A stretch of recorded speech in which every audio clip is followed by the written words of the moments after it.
Please, no talking. Thanks. Good afternoon, everybody. My name is Danat. I'm here. And our theme is the Buffett tax rule. So, contents, introduction. What is the Buffett tax rule? Why United States needs the Buffett rule? Opposition, negative impacts, opinion, where Buffett rule is going. So, what is the Buffett rule? The Buffett rule is named after American investor Warren Buffett, who publicly stated in early 2011 that he disagreed with rich people, like himself, paying less in federal taxes as a portion of income than the middle class, and voiced support for increased income taxes on the wealthy. The rule could implement a higher minimum tax rate for taxpayers in the highest income bracket to ensure that they do not pay a lower percentage of income in taxes than the less rich Americans. We have 7 reasons why United States need the Buffett rule. The first is the incomes of the top 1% have skyrocketed over the past 3 decades. Rising inequality has meant that the very rich have captured an outsized share of the country's economic gains. So we can see here on the graphic that there is a huge difference. The second reason is tax rates on millionaires dropped sharply as a result of the Bush tax cuts and successive rounds of tax cuts on investment income, capital gains, and dividends. So we can see that the tax rates of millionaires is decreasing. The third, a large number of millionaires are now paying lower taxes than millions of middle-class Americans. So here we have compared between average federal income tax rate and Warren Buffett's tax rate on $62 million of income in 2011. 1 in 4 millionaires pays lower taxes than millions of average Americans. So the average family pays tax rate is 26.5%, and 94,500 millionaires pay a tax rate of less than 26.5%, while 10 million Americans who earn less than $100,000 annually pay a tax rate greater than 26.5%. The reason number 4 says while many at the top continue to pay lower taxes than those below them on the income scale, the entire burden of deficit reduction falls on investments and services for the middle class.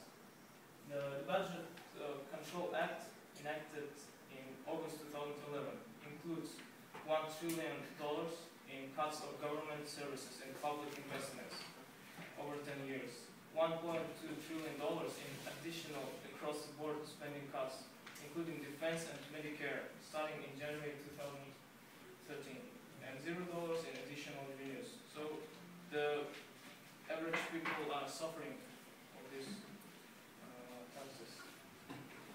Number 5. The Buffett rule would raise significant amounts of revenue to address budget challenges while affecting a tiny percentage of people who can easily afford it.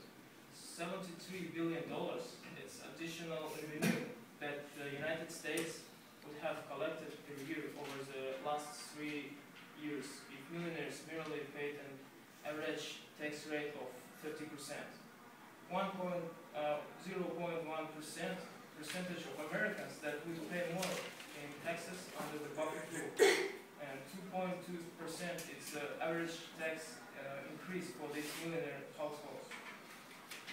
Number 6. The Buffett rule enjoys broad support. So we can see 50% is strongly favored, 15% somewhat favored, 12% somewhat opposed, 14% strongly opposed, and 9 is neutral. So a lot of people supporting this rule. And the last, and that's because the rule would restore fundamental American values. Ronald Reagan in 1985 said, "We are going to close the unproductive tax loopholes that allow some of the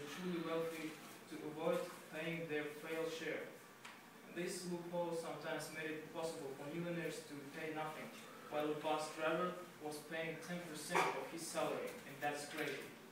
Barack Obama said in 2012, "Now you can call this class worker all you want, but asking a billionaire to pay at least as much as his secretary in taxes, most Americans would call that common sense." Thank you.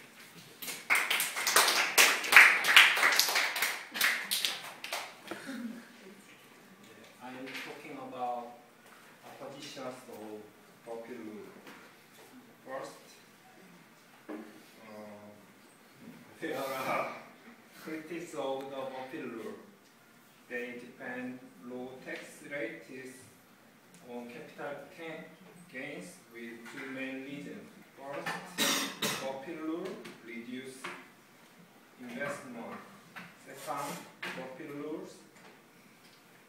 is bad for jobs. Let's go inside. Yeah, first, most Republicans oppose the popular. House Speaker John Bueno says there's a reason we have low tax rates on capital gain because it promotes new investment in our economy and allows capital to move more quickly. This say raising tax rates on capital gains or to reduce incentive to invest, then it makes investors invest less. But this sounds ridiculous because people invest to make money because money makes money. And it is true only when money is invested. And in addition, most income of the rich is from capital gains. Therefore, higher tax rates won't scare investors.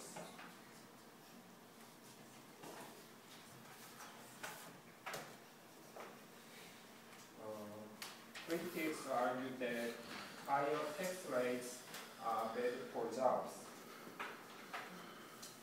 They said that capital investments provide money for businesses to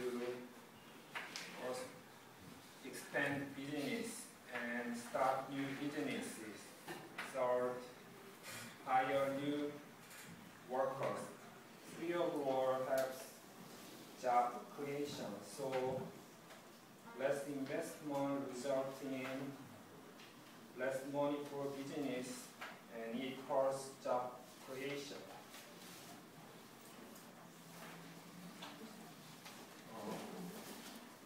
Now,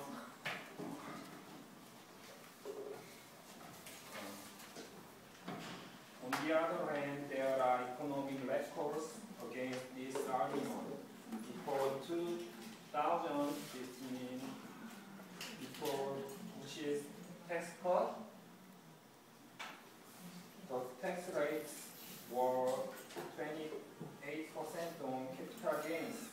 In these years, between 1980s and 2000, 40 million jobs were created. However, after 2001, after Bush's tax cut, lower tax rates and far lower job creation. Now, it is our opinion. The Bush populars is just a meaningful step to reform present unfair tax system. And Mr. Obama has used the popular in a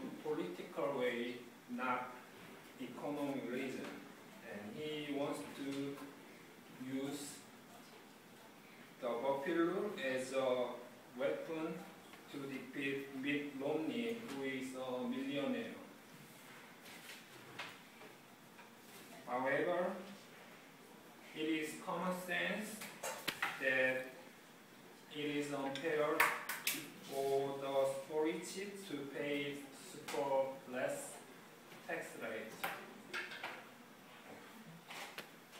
And I'm sure that the rich should be under higher tax rate than the middle class families, because the rich have received special treatment long enough.